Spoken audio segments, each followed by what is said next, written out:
落地就喊三聲，好醜就命生石。人嘅一生有4個定數，唔係我哋可以左右。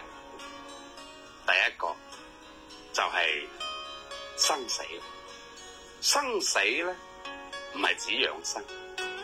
一個人到底有幾長命，唔係靠養生嚟解決。你睇下現實當中幾多嘅養生專家都撈到幾多歲，所以你乜嘢時候嚟，你乜嘢時候走，冥冥之中注定好噶啦。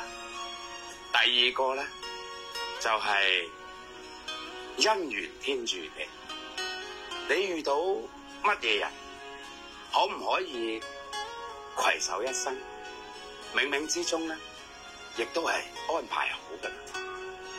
唔理你點樣去尋覓，你都抵不過命。第三個咧就係自帶嘅富貴命。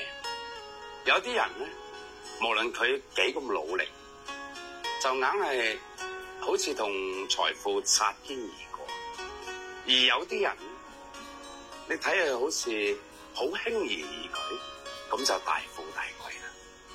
呢啲咧就叫做命中注定。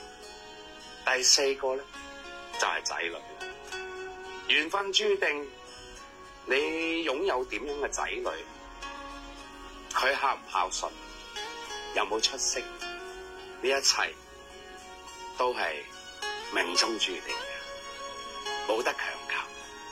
你同唔同意？